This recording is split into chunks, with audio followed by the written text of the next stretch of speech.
Hey, what's up everyone? Welcome back to Gold Coin Mountain. Depending on when you're watching this, the Steam Deck is a year old and there's a sale going on Valve's website for 10% off. It's the first time it's ever been on sale, so if you're looking to grab it, you should do it as soon as possible. I actually didn't get mine until early 2023, but now that I've had it for a couple months, I feel like I'm qualified to at least give you 5 things that I really love about this little guy.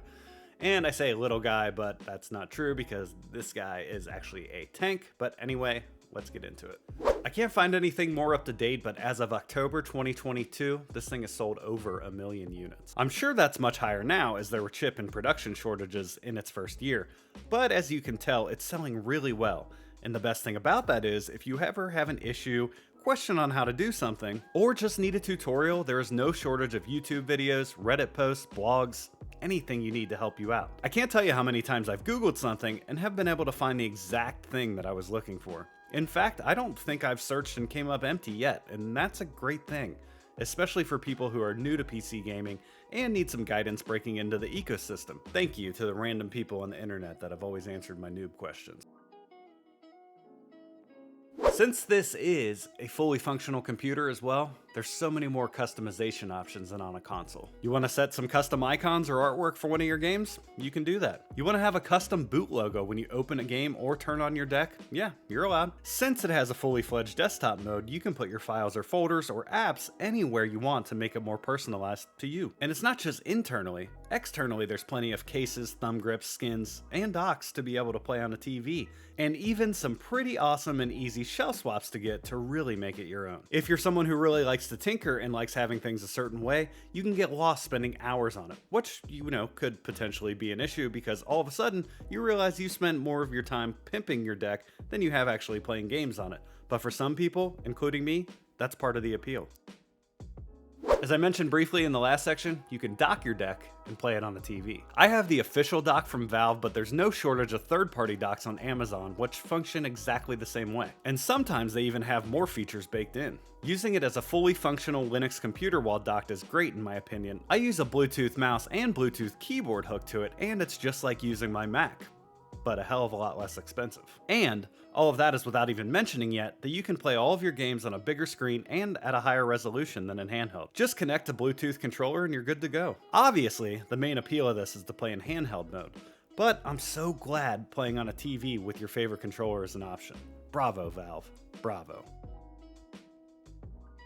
Remote playing my PS5 or Xbox Series S might just be how I use this thing the most. Now, just so you know up front, there is no official remote play app from Sony or Microsoft on the platform. But of course, there's awesome people out there who will find a way around that. For PS5, there's an app called Chiaki that functions mostly just like you're playing remotely on your phone, and I've experienced very little choppiness or connection blips. For Xbox, you can download Microsoft Edge in desktop mode and use cloud gaming, which admittedly I haven't done yet. Or you can use an app called Greenlight that lets you remote play directly from your home console, and that I have used pretty frequently. And same as the PS5, it functions great and really close to playing on the actual console. One thing I should mention that makes this a superior option to using remote play in the official Xbox app is that you can remotely play backwards compatible Xbox and Xbox 360 games, which you can't do through Microsoft's own. It's an awesome feature if you like to go back and play some of those older titles in handheld. Oh, and remember a couple sections back when I mentioned customization? See, I can rename these to PS5 Remote Play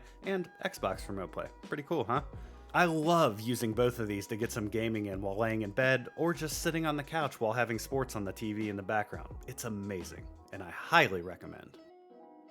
This probably isn't the first time you've heard this, and it certainly won't be the last, but emulation is incredibly easy and outstanding on this thing. EmuDeck is pretty much an all-in-one option for emulators on your Steam Deck, and most of the work is done for you upon downloading it. But there's still options to tweak and tinker all the settings to your liking or for stability. Pretty much any system or handheld up to PS3, Xbox 360, or Wii U can run just fine on the deck, with some games running better than others. And even though I haven't tried to experience it yet, Switch games run pretty well here too, apparently. My favorite systems to run in my short 2 months of having the deck are GameCube and Wii. As someone who didn't have a GameCube GameCube growing up, I've been experiencing how incredible some of the games are over the years. And now being able to play them in handheld is just an awesome bonus. As far as the Wii, I had one when it was huge, just like everyone else and their mother did. But being able to play them here and download community controller layouts that people have created to transfer the controls from waggling a Wii remote to button presses, or a motion control pointer into a stick control,